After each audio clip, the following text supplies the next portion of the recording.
هاي مش وصفة بطاطا عادية، هاي على طريقتي بحط لها شوية من الإضافات بتنقلها يا جماعة لمكان تاني.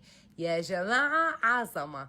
أحبائي ننزل على التعليقات ونصلي على الرسول حتى أكسب أجر أنا وإنتي، وبتمنى تضغطوا لايك هلا وأنتم عم تحضروا بالفيديو، ونقول بسم الله ونبدأ.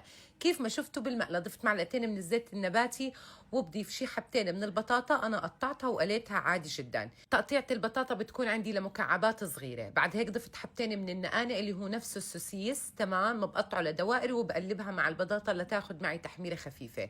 رح أضيف 3 حبات 4 حبات من البيض، بخفقهم كتير منيح مع إضافة الملح والفلفل الأسود. بضيف البيض على البطاطا والنقانق وبخلي الحرارة عندي على أدنى درجة حرارة للبيض يستوي عندي تماما. بغطي المقلاي للبيض والنقانق يستووا عندي تماما، وأول ما استوى عندي البيض على طول رح أضيف جبنة موزاريلا. أنا بكتر جبنة موزاريلا لأنه عن جد بتشهي، وأكيد بتقدروا تعمل ميكس أجبان. رح أرجع أغطي المقلاي شي دقيقتين 3 لحد ما الجبنة عندي تدوب تماما، وبزينها بشوية من البقدونس. ممكن تتركوها بدون تزيين، ولكن أنا سبق قبل هالمرة قلت لكم إن أنا مش كتير بحب لون جبنة الموزاريلا الأبيض الفاقع، فبحط شوي من البقدونس أو بابريكا أو أوريجانو، رشة فلفل أسود اللي بتحبوه بتفضلوه.